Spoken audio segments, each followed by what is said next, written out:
어느 날 밤 혼자 누워 천장을 바라보다가 문득 이런 생각이 드신 적 없으셨나요? 왜 하나님은 사탄을 그냥 두고 계실까? 하나님은 전능하신 분이라고 합니다. 말씀 한마디면 우주가 움직입니다. 빛이 있으라 하셨을 때 어둠이 갈라지며 빛이 생겨났습니다. 그런데 이상한 일이 있습니다. 악의 근원이라 불리는 그 존재는 왜 지금까지 사라지지 않았을까요? 왜 세상에는 여전히 유혹이 있고 거짓이 있고 어둠이 존재하는 걸까요? 이 질문은 단순한 호기심이 아닙니다. 믿음의 길을 걷다 보면 누구나 반드시 한 번은 마주하게 되는 질문입니다. 그리고 솔직히 말씀드리면 이 질문 앞에서 흔들렸던 사람들이 한둘이 아닙니다. 하나님이 정말 모든 것을 다스리신다면 왜 악은 아직도 활개를 치고 있는 걸까요? 성경은 이 질문을 외면하지 않습니다. 오히려 아주 깊고 놀라운 이야기로 우리에게 답을 건네줍니다. 그 이야기는 땅에서 시작되지 않습니다. 하늘에서 시작됩니다. 그것도 아주 오래전, 우리가 상상하기 어려운 그 시간에서부터요. 처음부터 사탄이 사탄이었던 것은 아닙니다. 그에게는 다른 이름이 있었습니다. 루시퍼, 빛을 비추는 자라는 뜻입니다. 아름다움과 영광을 가진 존재였고 하나님의 임재 가까이에 머물던 특별한 천사였습니다. 에스겔서는 그를 이렇게 묘사합니다. 완전한 인장이요, 지혜가 충족하며 온전히 아름다웠다고요. 그는 하나님이 악하게 만드신 존재가 아니었습니다. 오히려 하나님의 영광을 드러내기 위해 찬란하게 창조된 존재였습니다. 그런데 문제는 그의 마음속에서 시작되었습니다. 처음에는 아주 작은 생각이었습니다. 자신의 아름다움을 바라보기 시작했습니다. 다른 이들이 자신을 바라보는 눈빛을 즐기기 시작했습니다. 그리고 그 생각이 조금씩 자라기 시작했습니다. 나는 왜 섬기기만 해야 하지? 왜 내가 더 높아질 수는 없지? 왜 나는 영광을 받아서는 안 되지? 교만이 그의 마음을 채우기 시작했습니다. 이사야서 14장은 그의 속마음을 이렇게 기록합니다. 내가 하늘에 올라 내 자리를 하나님의 별들보다 높이리라. 내가 지극히 높은 이와 같아지리라. 이것이 반역의 시작이었습니다. 하나님을 바라보고 그분의 빛을 반사하던 존재가 이제 자기 자신을 바라보기 시작한 것입니다. 그리고 그 시선이 방향을 바꾸는 순간 모든 것이 뒤틀리기 시작했습니다. 루시퍼는 혼자 반역하지 않았습니다. 그는 설득력이 있었습니다. 아름다웠고 영리했고 말이 달콤했습니다. 수많은 천사들이 그의 말에 귀를 기울이기 시작했습니다. 요한계시록 12장은 그가 하늘의 별 3분의 1을 자기 편으로 끌어들였다고 말합니다. 하늘에서 반역의 무리가 모이기 시작했습니다. 그리고 전쟁이 일어났습니다. 하지만 그것은 우리가 상상하는 것과 같은 싸움이 아니었습니다. 하나님과 사탄이 서로 맞붙어 힘을 겨루는 전쟁이 아니었습니다. 성경은 분명히 말합니다. 하나님과 맞설 존재는 없습니다. 사탄은 창조된 존재일 뿐이고 창조주와 비교될 수 없습니다. 그래서 하나님이 직접 싸우실 필요조차 없었습니다. 미가엘과 그의 천사들이 하나님의 명령 아래 싸웠고 반역한 무리는 하늘에서 쫓겨났습니다. 루시퍼와 그를 따르던 천사들은 더 이상 그 자리에 있을 수 없었습니다. 그들은 땅으로 떨어졌습니다. 예수님께서도 제자들에게 이렇게 말씀하셨습니다. 사탄이 하늘에서 번개같이 떨어지는 것을 내가 보았노라고요. 그 순간부터 세상의 역사는 보이지 않는 영적 전쟁의 무대가 되었습니다. 그리고 그 이후로 우리가 아는 이야기가 시작됩니다. 에덴 동산의 뱀의 모습으로 찾아온 그 존재, 욥을 시험하던 그 목소리, 예수님을 광야에서 유혹하던 그 존재, 모두 같은 자입니다. 한때는 빛을 비추는 자였지만 이제는 어둠을 퍼뜨리는 자가 된 루시퍼. 그가 사탄입니다. 그는 왜 아직도 활동하고 있을까요? 하늘에서 쫓겨났다면 왜 하나님은 그 자리에서 그를 끝내지 않으셨을까요? 이 질문의 답은 단순하지 않습니다. 그 답 속에는 하나님의 공의와 사랑과 계획이 함께 담겨 있습니다. 그리고 그 이야기를 제대로 이해하는 순간 우리가 살아가는 이 세상이 전혀 다르게 보이기 시작합니다. 사탄이 하늘에서 쫓겨나던 그 순간 하나님은 모든 것을 보고 계셨습니다. 반역의 시작도 보셨습니다. 루시퍼의 마음속에서 교만이 싹트던 그 순간도 아셨습니다. 천사들이 하나둘 그의 편으로 넘어가던 것도 보셨습니다. 하나님은 전지하신 분이시니까요. 그러니 이 질문이 자연스럽게 따라옵니다. 왜 그때 바로 끝내지 않으셨을까요? 왜 반역이 시작되는 그 순간에 말씀 한마디로 모든 것을 멈추지 않으셨을까요? 혹시 이런 생각을 해보신 적 있으신가요? 만약 내가 하나님이라면 나쁜 짓을 하려는 자를 미리 없애버렸을 텐데, 그랬다면 세상이 훨씬 평화로웠을 텐데, 이 생각은 충분히 이해가 됩니다. 그런데 성경은 바로 그 지점에서 우리가 미처 생각하지 못한 무언가를 보여줍니다. 하나님이 즉시 심판하지 않으신 이유는 능력이 없어서가 아닙니다. 오히려 그분의 성품이 너무나 완전하기 때문입니다. 하나님은 공의로운 분이십니다. 공의라는 말이 조금 어렵게 느껴지실 수도 있습니다. 쉽게 말씀드리면 하나님은 모든 것을 올바르고 정직하게 처리하시는 분이라는 뜻입니다. 그분은 아무것도 숨기지 않으시고 편파적으로 판단하지 않으시며 모든 존재에게 공평하게 대하십니다. 심지어 자신을 반역한 존재에게도 그렇습니다. 그래서 하나님은 아무도 심판 없이 멸망시키지 않으십니다. 이것이 핵심입니다. 하나님의 공의는 사탄에게도 동일하게 적용됩니다. 사탄이 악하다는 것을 하나님은 아십니다. 하지만 그렇다고 해서 재판도 없이 과정도 없이 그냥 없애버리시는 분이 아닙니다. 그것은 하나님의 방식이 아닙니다. 성경은 베드로후서 2장에서 이렇게 말합니다. 범죄한 천사들을 용서하지 아니하시고 지옥에 던져 어두운 구덩이에 두어 심판 때까지 지키게 하셨다고요. 주목하셔야 할 단어가 있습니다. 심판 때까지입니다.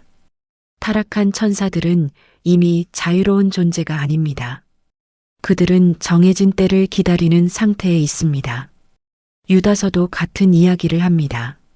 자기 지위를 지키지 아니하고 자기 처소를 떠난 천사들을 큰 날의 심판까지 영원한 결박으로 흑암에 가두셨다고요. 결박이라는 표현이 중요합니다. 사탄이 아직 활동하는 것처럼 보여도 그는 이미 하나님의 통제 아래 있습니다. 줄이 묶여 있는 짐승과 같습니다. 그 줄 안에서만 움직일 수 있습니다. 욥기가 바로 그것을 보여줍니다. 사탄이 욥을 시험하려 할 때 하나님께 먼저 허락을 구해야 했습니다. 그는 마음대로 욥에게 다가갈 수 없었습니다. 하나님이 허락하신 범위 안에서만 움직일 수 있었고 하나님이 선을 그으신 곳에서 멈춰야 했습니다. 이것이 사탄의 실제 처지입니다. 강해 보이지만 실제로는 하나님의 손 안에 있는 존재입니다. 그렇다면 그 심판의 날은 언제일까요? 성경은 마지막 날이라고 부릅니다. 요한계시록은 그날을 아주 구체적으로 묘사합니다. 모든 존재가 하나님 앞에 서게 되는 날, 숨겨진 것이 하나도 없는 날, 천사든 인간이든 자신의 선택에 대해 낱낱이 드러나게 되는 날입니다. 그날의 사탄의 이야기도 끝납니다. 요한계시록 20장은 말합니다. 마귀는 불과 유황못에 던져지고 영원히 고통을 받게 된다고요. 그날은 아직 오지 않았습니다. 하지만 반드시 옵니다. 이것이 하나님의 방식입니다. 서두르지 않으십니다. 하지만 잊지도 않으십니다. 하나님의 시간표는 우리의 시간표와 다릅니다. 베드로후서 3장은 이렇게 말합니다. 주께는 하루가 1000년 같고 1000년이 하루 같다고요. 그리고 이어서 이렇게 말합니다. 주께서는 어떤 사람도 멸망하지 않고 다 회개하기에 이르기를 원하신다고요. 바로 여기서 하나님의 또 다른 마음이 드러납니다. 하나님이 심판을 미루시는 이유 중 하나는 아직 돌아올 사람들이 있기 때문입니다. 사탄의 이야기가 끝나기 전에 그 이야기 속에서 하나님께로 돌아올 사람들이 아직 남아 있습니다. 하나님은 그 한 사람, 한 사람을 기다리고 계십니다. 심판을 미루시는 것은 사탄을 봐주시는 것이 아닙니다. 우리를 기다리시는 것입니다. 그래서 지금 이 시간은 낭비가 아닙니다. 우리 눈에는 세상이 혼란스러워 보이고 악이 멈추지 않는 것처럼 느껴질 때가 있습니다. 왜 하나님은 가만히 계실까? 왜 아무것도 하지 않으실까? 이런 생각을 합니다. 하지만 하나님은 가만히 계신 것이 아닙니다. 그분은 지금 이 순간에도 일하고 계십니다. 다만 우리가 볼 수 없는 방식으로 우리가 예상하지 못한 곳에서 움직이고 계십니다. 심판은 반드시 옵니다. 그리고 그 심판이 오기 전까지 하나님은 공의롭게 기다리십니다. 그 기다림 속에 우리가 있습니다. 그 기다림 속에 하나님의 사랑이 있습니다. 여기서 우리는 하나님이 공의로우시다는 것은 이해했고 심판의 때가 있다는 것도 알겠습니다. 그런데 왜 하나님은 처음부터 이런 존재가 반역할 수 있도록 내버려 두셨을까요? 하나님은 왜 루시퍼가 교만해지는 것을 막지 않으셨을까요? 왜 처음부터 반역이 불가능하도록 만들지 않으셨을까요? 천사들을 만드실 때 나쁜 생각 자체를 품을 수 없도록 설계하셨다면 어땠을까요? 그랬다면 반역도 없었을 것이고 타락도 없었을 것이고 에덴 동산의 비극도 없었을 것입니다. 인류의 고통도 훨씬 줄어들었을지 모릅니다. 이 질문은 아주 오래된 질문입니다. 그리고 성경은 이 질문 앞에서 한 가지 단어를 꺼내놓습니다. 자유의지입니다. 하나님은 피조물에게 선택할 자유를 주셨습니다. 천사에게도 인간에게도 그 자유를 주셨습니다. 그리고 그 자유야말로 하나님이 주신 선물 중에 가장 크고 가장 위험한 선물이었습니다. 왜 하나님은 그 자유를 주셨을까요? 그 답을 이해하려면 먼저 한 가지를 생각해 보셔야 합니다. 사랑이 무엇인지에 대해서요. 사랑은 강요로 만들어질 수 없습니다. 누군가의 등을 떠밀어서 억지로 웃게 만들 수는 있습니다. 하지만 그것은 사랑이 아닙니다. 진짜 사랑은 선택에서 나옵니다. 수많은 다른 길이 있는데도 불구하고 이 사람을 선택한다는 그 결정에서 사랑이 시작됩니다. 하나님은 우리가 그분을 사랑하기를 원하셨습니다. 하지만 강제로 사랑하게 만드는 것은 하나님의 방식이 아니었습니다. 그것은 진짜 사랑이 아니니까요. 그래서 하나님은 피조물에게 자유를 주셨습니다. 하나님을 선택할 자유, 그리고 하나님을 거부할 자유. 그 둘 모두를 허락하셨습니다. 만약 하나님이 이렇게 말씀하셨다면 어떨까요? 너희는 자유야. 하지만 내 뜻을 거스르면 그 즉시 사라질 것이다. 이것이 자유일까요? 아닙니다. 이것은 두려움입니다. 총을 들이밀고 나를 사랑하라고 말하는 것과 다르지 않습니다. 그 상황에서 나온 사랑은 진짜 사랑이 아닙니다. 그것은 생존을 위한 복종일 뿐입니다.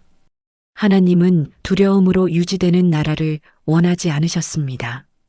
그분은 자발적으로 선택하는 존재들을 원하셨습니다. 강요받지 않고도 하나님을 바라보는 존재들, 다른 길이 있는데도 하나님께로 돌아오는 존재들, 그 선택이 모여서 이루어지는 나라를 원하셨습니다. 그래서 자유를 주셨습니다. 그런데 자유에는 반드시 대가가 따릅니다. 자유를 준다는 것은 거부할 가능성도 함께 준다는 뜻입니다. 루시퍼는 그 자유를 잘못 사용했습니다. 하나님을 향하던 시선을 자기 자신에게로 돌렸습니다. 아담과 하와도 그 자유를 잘못 사용했습니다. 하나님의 말씀 대신 뱀의 말을 선택했습니다. 그리고 그 선택들이 세상에 고통을 가져왔습니다. 그렇다면 자유를 주신 것이 잘못된 것일까요? 그렇지 않습니다. 오히려 그 반대입니다. 자유가 있기 때문에 선택이 의미를 가집니다. 고통이 있기 때문에 위로가 빛납니다. 어둠이 있기 때문에 빛이 드러납니다. 하나님을 거부할 수 있는데도 불구하고 하나님을 선택하는 그 결정이 진짜 믿음이고 진짜 사랑입니다. 성경은 이 진리를 아주 당당하게 보여줍니다. 여호수아는 이스라엘 백성들 앞에서 이렇게 말했습니다. 오늘 너희가 섬길 자를 택하라. 그리고 이어서 말합니다. 나와 내 집은 여호와를 섬기겠노라고요. 이것이 자유의지의 아름다운 모습입니다. 강요가 아닙니다. 선택입니다. 그리고 그 선택이 믿음을 만들어냅니다. 이 자유의지는 인간에게만 주어진 것이 아니라는 사실입니다. 하나님은 천사들에게도 자유를 주셨습니다. 루시퍼도 그 자유를 가졌던 존재였습니다. 그는 하나님의 영광 가까이에 서 있으면서도 그 자리에서 다른 선택을 했습니다. 하나님을 섬기는 대신 자신이 높아지기를 원했습니다. 그리고 그 선택의 결과가 반역이었습니다. 이것이 우리에게 무거운 진실을 하나 알려줍니다. 가까이 있다고 해서 반드시 하나님을 선택하는 것은 아니라는 사실입니다. 루시퍼는 누구보다 하나님 가까이에 있었습니다. 그 가까움이 그를 보호해주지는 못했습니다. 결국 중요한 것은 거리가 아니라 방향이었습니다. 마음의 시선이 어디를 향하고 있느냐가 전부였습니다. 우리도 마찬가지입니다. 교회에 오래 다녔다고 해서, 성경을 많이 알고 있다고 해서 자동으로 하나님과 가까워지는 것은 아닙니다. 매 순간 선택해야 합니다. 하나님을 바라볼 것인지 아니면 자기 자신을 바라볼 것인지, 그 작은 선택들이 쌓여서 우리의 믿음이 됩니다. 그리고 하나님은 오늘도 그 선택을 기다리고 계십니다. 강요하지 않으십니다. 등을 떠밀지 않으십니다. 두려움으로 몰아붙이지 않으십니다. 그저 기다리십니다. 문 앞에 서서 두드리고 계십니다. 요한계시록 3장의 말씀처럼요. 볼지어다 내가 문 밖에 서서 두드리노니 누구든지 내 음성을 듣고 문을 열면 내가 그에게로 들어가겠다고요. 그 선택은 우리의 몫입니다. 자유의지는 고통을 낳기도 합니다. 반역을 낳기도 합니다. 세상의 많은 슬픔이 잘못된 선택에서 비롯됩니다. 하지만 그 자유가 없다면 진짜 사랑도 없습니다. 진짜 믿음도 없습니다. 그리고 하나님은 그 진짜를 원하셨습니다. 가짜 순종이 아니라 진짜 사랑을 원하셨습니다. 루시퍼의 반역은 그 자유가 얼마나 실제적인지를 보여줍니다. 그리고 동시에 그 자유가 얼마나 소중한지도 보여줍니다.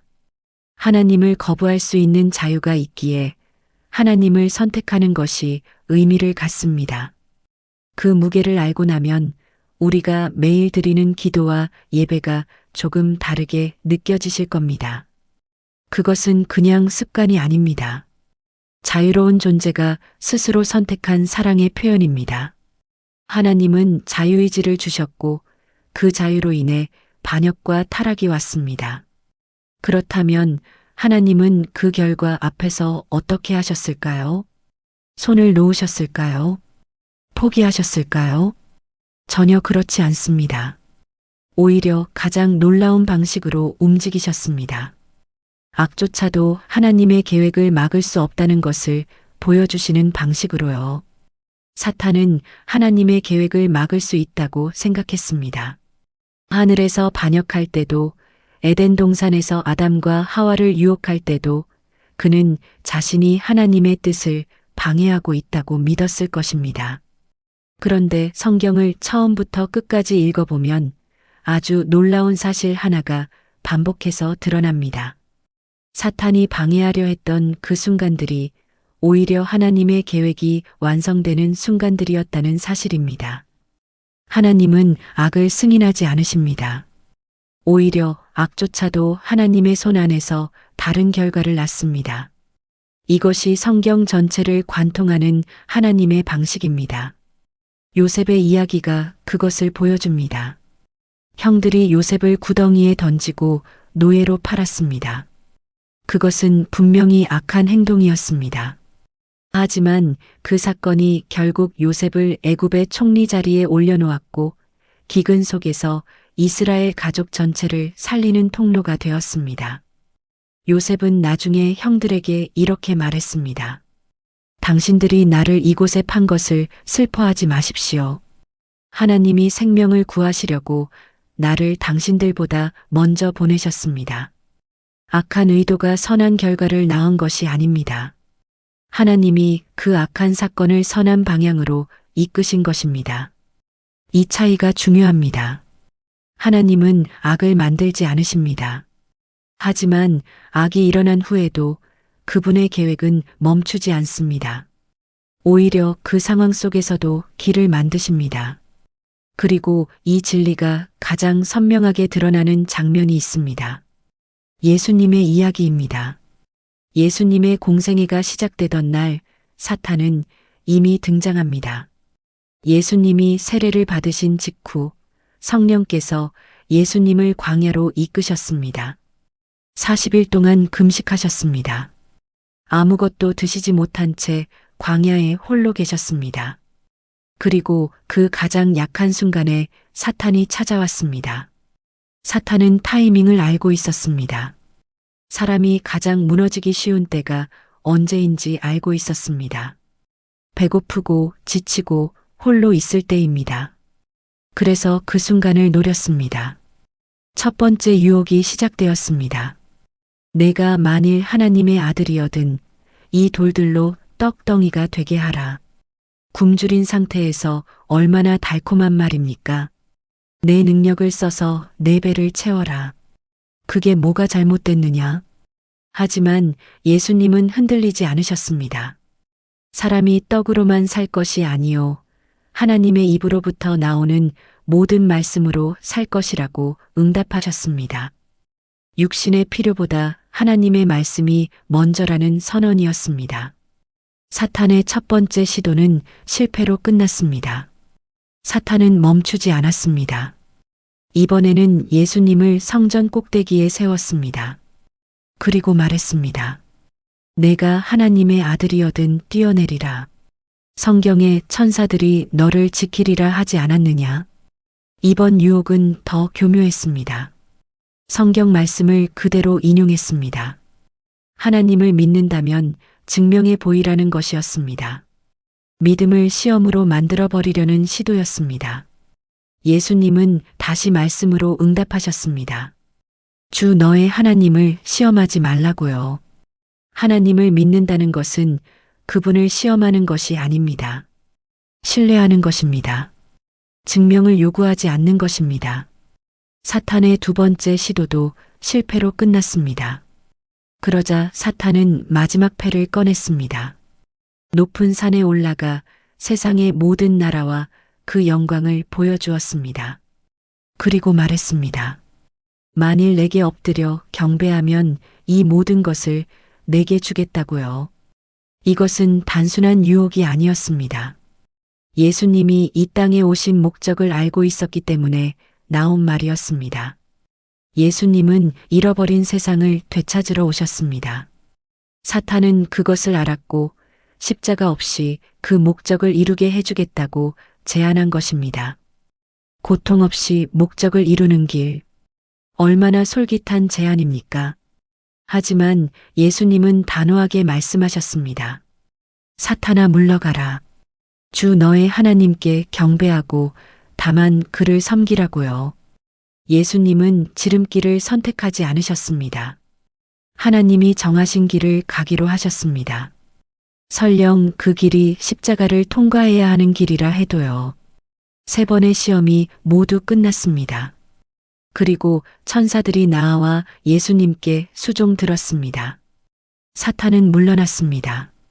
그런데 이 장면을 가만히 들여다보면 놀라운 것이 보입니다.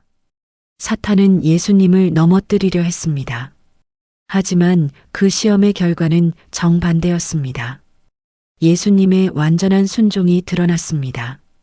말씀 앞에 흔들리지 않는 그분의 거룩함이 빛났습니다. 사탄이 약점을 찾으려 했던 그 자리가 오히려 예수님의 신실함이 확인되는 자리가 되었습니다. 이것이 하나님의 방식입니다. 사탄은 공격했지만 그 공격이 오히려 예수님을 드러냈습니다. 무너뜨리려 했지만 오히려 더 단단하게 세워졌습니다. 어둠이 빛을 끄려 했지만 빛은 꺼지지 않았습니다. 오히려 더 밝아졌습니다. 우리의 삶도 이와 다르지 않습니다. 시험이 찾아올 때 우리는 종종 이런 생각을 합니다. 왜 하나님은 이것을 막아주지 않으실까? 왜 이런 일이 나에게 일어나는 걸까?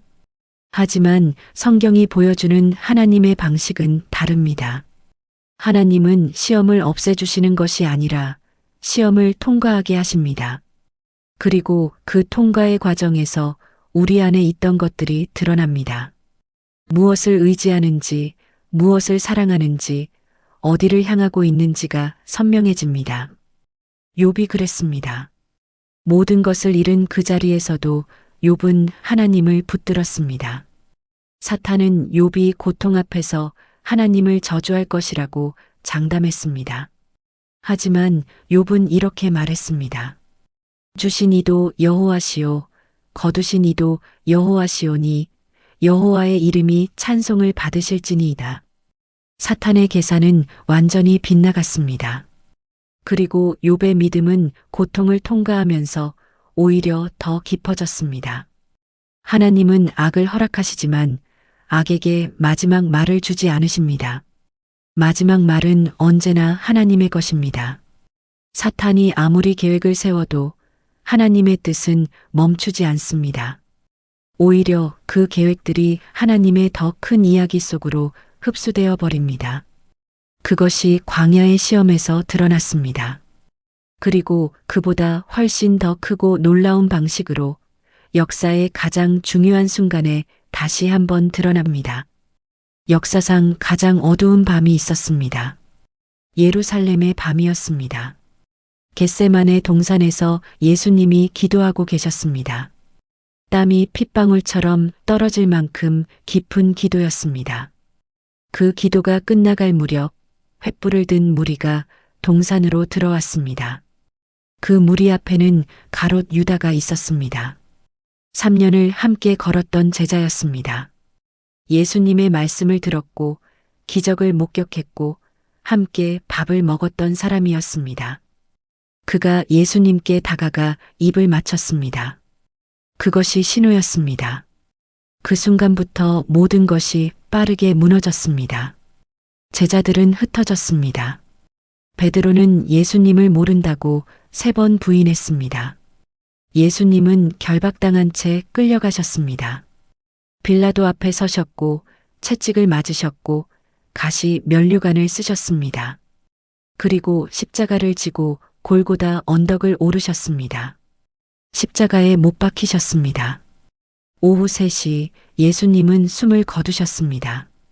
겉으로 보면 사탄이 이긴 것 같았습니다. 가롯 유다의 마음을 흔든 것도 사탄이었습니다. 누가복음은 유월절 만찬 자리에서 사탄이 유다에게 들어갔다고 기록합니다. 사탄은 계획이 있었습니다. 예수님을 제거하는 것이었습니다. 하나님의 아들이 이 땅에서 사라진다면 구원의 계획도 함께 사라질 것이라고 생각했을 것입니다. 그리고 그날 오후 예수님이 십자가 위에서 돌아가시는 것을 보면서 사탄은 자신이 승리했다고 느꼈을지 모릅니다. 하지만 그것은 착각이었습니다. 사흘 후 무덤이 비어 있었습니다. 새벽 일찍 무덤을 찾아간 여인들이 굴려진 돌을 발견했습니다. 천사가 말했습니다. 그가 여기 계시지 않고 그가 말씀하시던 대로 살아나셨느니라고요. 예수님이 부활하셨습니다. 죽음이 마지막이 아니었습니다. 무덤이 끝이 아니었습니다. 사탄이 승리했다고 생각한 바로 그 사건이 실은 사탄의 패배가 확정된 순간이었습니다. 이것이 십자가의 역설입니다. 사탄은 예수님을 제거하려 했습니다. 하지만 그 죽음이 오히려 구원을 완성했습니다. 사탄은 하나님의 계획을 끊으려 했습니다. 하지만 그 사건이 오히려 하나님의 계획의 절정이 되었습니다. 역사 전체를 통틀어 가장 악한 사건처럼 보였던 그 십자가가 실은 인류 역사상 가장 위대한 사랑의 행위였습니다. 골로새서 2장은 이것을 이렇게 표현합니다. 예수님이 십자가로 통치자들과 권세들을 무력화하시고 드러내어 구경거리로 삼으시고 십자가로 그들을 이기셨다고요. 십자가는 패배의 자리가 아니었습니다. 승리의 선언이었습니다. 사탄은 그 자리에서 무장 해제를 당했습니다. 히브리서는 더 직접적으로 말합니다. 예수님이 죽음을 통해 죽음의 권세를 잡은 자, 곧 마귀를 멸하셨다고요. 죽음으로 죽음을 이기셨습니다. 이것이 하나님의 방식입니다. 사탄이 가장 강하다고 여기는 무기, 바로 그 무기를 통해 사탄을 무너뜨리셨습니다. 왜 하나님은 이렇게 복잡한 방식을 택하셨을까요? 예수님이 오시기 전에 말씀 한마디로 사탄을 없애버리실 수도 있었을 텐데요. 왜 굳이 이 길을 걸어가셨을까요? 그 답은 십자가가 단순히 사탄을 이기는 사건이 아니었기 때문입니다. 십자가는 그보다 훨씬 더 깊은 의미를 담고 있었습니다. 십자가는 하나님의 사랑이 가장 선명하게 드러난 자리였습니다. 요한복음 3장 16절은 이렇게 말합니다. 하나님이 세상을 이처럼 사랑하사 독생자를 주셨으니 이는 그를 믿는 자마다 멸망하지 않고 영생을 얻게 하려 하심이라고요. 하나님은 우리를 구원하기 위해 가장 소중한 것을 내어주셨습니다. 그 사랑이 십자가 위에서 눈에 보이는 방식으로 드러났습니다. 말로만 사랑한다고 하신 것이 아닙니다. 몸으로 보여주셨습니다. 그리고 그 십자가는 우리에게 또 다른 것을 보여줍니다. 하나님은 고통을 모르시는 분이 아니라는 사실입니다. 예수님은 배고픔을 아십니다. 배신의 아픔을 아십니다. 홀로 남겨지는 외로움을 아십니다. 억울하게 정죄받는 것이 어떤 것인지 아십니다. 극심한 육체적 고통이 무엇인지 아십니다. 그래서 우리가 고통 앞에서 하나님을 찾을 때 하나님은 먼 곳에서 팔짱을 끼고 바라보시는 분이 아닙니다. 이미 그 고통의 한가운데를 걸어가 보신 분입니다. 이것이 위로입니다. 세상에 고통이 있다는 사실이 하나님이 존재하지 않는다는 증거가 아닙니다. 오히려 하나님은 그 고통 속으로 직접 들어오셨습니다. 함께 걸어가셨습니다. 그리고 그 고통을 통해 구원을 완성하셨습니다. 사탄이 준비한 무대 위에서 하나님은 가장 중요한 사건을 행하신 것이지요. 그렇다면 지금 이 순간 사탄은 어떤 상태일까요? 십자가 이후 사탄은 여전히 활동합니다. 베드로전서는 말합니다. 마귀가 우는 사자같이 두루다니며 삼킬 자를 찾는다고요. 그는 포기하지 않았습니다. 하지만 결정적으로 달라진 것이 있습니다. 그는 이미 패배한 존재입니다. 십자가에서 그의 권세는 무너졌습니다. 그는 지금 마지막 시간을 버티고 있을 뿐입니다. 전쟁에서 결정적인 패배를 당한 군대가 있습니다. 이미 승패는 결정났습니다. 하지만 그 군대는 항복을 선언하기 전까지 계속 싸웁니다. 더 이상 이길 수 없다는 것을 알면서도 최대한 많은 피해를 입히려 합니다. 사탄이 지금 그 상태입니다. 이미 진 싸움입니다. 하지만 마지막 심판의 날이 오기까지 그는 계속해서 우리 주변을 맴돌며 흔들려고 합니다. 그래서 우리는 방심하면 안 됩니다. 하지만 두려워할 필요도 없습니다. 이미 결과가 나온 싸움이기 때문입니다. 예수님이 이기셨고 그 승리가 우리의 것이 되었습니다. 로마서 8장은 말합니다. 우리를 그리스도의 사랑에서 끊을 수 있는 것은 아무것도 없다고요. 사망도 생명도 천사들도 권세자들도 현재일도 장래일도 능력도 높음도 깊음도 다른 어떤 피조물도 그렇게 할 수 없다고요. 사탄도 그 목록에 포함됩니다. 십자가는 끝이 아니었습니다. 시작이었습니다. 구원의 문이 열린 그 자리에서 새로운 이야기가 시작되었습니다. 그리고 그 이야기는 아직 끝나지 않았습니다. 마지막 장면이 남아 있습니다. 그 마지막 장면에서 모든 것이 완성됩니다. 어떤 책은 마지막 페이지를 먼저 읽고 싶어집니다. 이야기가 너무 힘들게 흘러갈 때, 주인공이 너무 많은 고통을 겪을 때, 이 이야기가 과연 좋게 끝날 수 있을까 싶을 때, 우리는 결말이 궁금해집니다. 성경이 바로 그런 책입니다. 창세기부터 요한계시록까지 이 이야기는 때로는 너무 어둡게 흘러갑니다. 전쟁이 있고 배신이 있고 눈물이 있고 죽음이 있습니다. 그래서 우리는 묻게 됩니다. 이 이야기는 어떻게 끝나는 걸까요? 성경은 그 결말을 이미 보여주었습니다. 요한계시록은 성경의 마지막 책입니다. 그리고 그 책은 이 세상의 마지막 장면을 우리에게 미리 보여줍니다. 그 장면 속에서 사탄의 이야기도 끝납니다. 요한계시록 20장은 말합니다. 마귀는 불과 유황못에 던져지고 거기서 영원히 고통을 받게 된다고요. 화려하게 시작했던 루시퍼의 이야기가 그렇게 끝납니다. 빛을 비추는 자라 불렸던 그 존재의 마지막은 빛이 없는 곳입니다. 악은 영원하지 않습니다. 이 사실을 마음에 새기는 것이 중요합니다. 우리가 살아가는 이 세상을 보면 때로는 악이 이기는 것처럼 보입니다. 거짓말하는 사람이 잘 되는 것처럼 보이고 남을 짓밟는 사람이 높은 자리에 앉는 것처럼 보이고 선한 사람이 오히려 고통받는 것처럼 보일 때가 있습니다. 시편 73편을 쓴 아삽도 그 혼란을 느꼈습니다. 악인들이 형통하는 것을 보면서 내가 왜 마음을 깨끗하게 유지했나 싶은 생각이 들었다고 솔직하게 고백합니다. 하지만 아삽은 성전에 들어갔습니다. 그리고 거기서 악인들의 마지막을 보았습니다. 그제야 이해했습니다. 그들의 번영은 일시적인 것이었습니다. 미끄러운 곳에 세워진 것이었습니다. 순식간에 황폐하게 될 것들이었습니다. 그것을 보고 나서 아삽은 이렇게 고백합니다. 하나님께 가까이 함이 내게 복이라고요. 결말을 알고 나면 현재의 혼란이 다르게 보입니다. 우리도 그 결말을 알고 있습니다.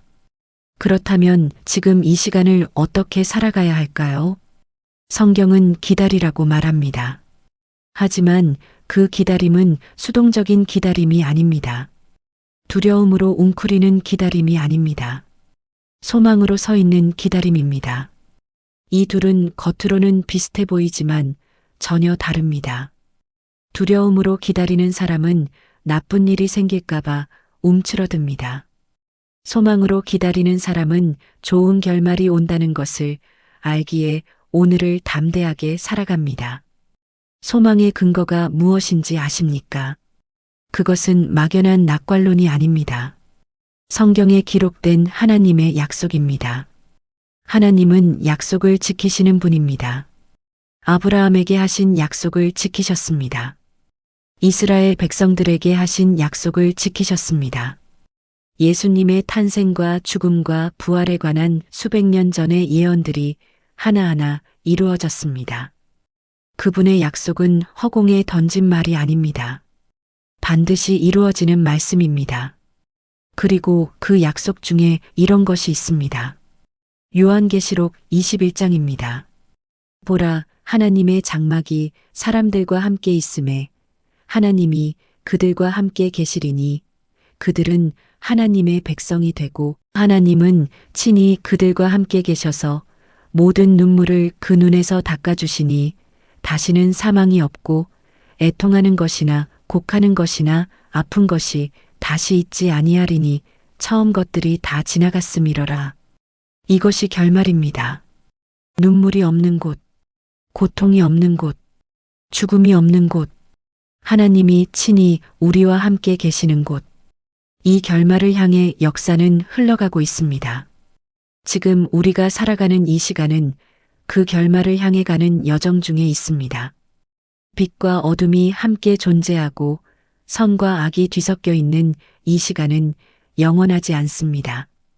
하나님은 이 모든 것을 보고 계시고 정해진 때에 모든 것을 완성하실 것입니다. 그날이 오면 더 이상 왜 하나님은 사탄을 멸하지 않으셨냐는 질문을 하지 않아도 됩니다.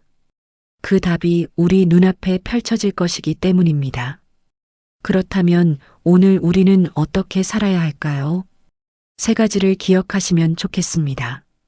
첫째, 사탄을 두려워하지 마십시오. 그는 이미 패배한 존재입니다. 십자가에서 그의 권세는 무너졌습니다. 우리가 예수 그리스도 안에 있다면 그 어떤 것도 우리를 하나님의 사랑에서 끊을 수 없습니다. 둘째, 세상의 혼란 앞에서 낙심하지 마십시오. 지금 보이는 것이 전부가 아닙니다. 하나님은 우리가 보지 못하는 곳에서도 일하고 계십니다. 악이 강해 보이는 그 순간에도 하나님의 계획은 멈추지 않습니다. 셋째, 오늘 주어진 자리에서 하나님을 선택하십시오. 거창한 일이 아니어도 됩니다. 오늘 내 앞에 있는 사람에게 친절을 베푸는 것, 거짓 앞에서 진실을 말하는 것, 포기하고 싶은 순간에 하나님을 바라보는 것, 그 작은 선택들이 모여서 하나님 나라를 이루어 갑니다. 사탄은 처음부터 우리를 하나님에게서 떼어놓으려 했습니다. 에덴 동산에서도 광야에서도 십자가 앞에서도 그리고 지금 이 순간에도 그의 목적은 변하지 않았습니다. 하지만 하나님의 목적도 변하지 않았습니다. 우리를 사랑하시고 우리와 함께 하시고 우리를 끝까지 품으시겠다는 그 목적이요. 그리고 그 사랑은 십자가에서 이미 증명되었습니다. 이제 처음 질문으로 돌아옵니다. 왜 하나님은 사탄을 지금까지 멸하지 않으셨을까요? 성경은 이렇게 답합니다. 하나님의 공의가 정해진 때에 심판하기 때문입니다. 하나님이 주신 자유의지를 존중하시기 때문입니다. 그리고 아직 하나님께로 돌아올 사람들이 남아있기 때문입니다. 그 기다림 속에 우리가 있습니다. 우리를 향한 하나님의 인내 속에 오늘이 있습니다. 결말은 이미 쓰여 있습니다. 하나님이 이기십니다. 어둠은 사라집니다. 눈물은 닦입니다. 그리고 하나님의 빛이 모든 것을 채웁니다.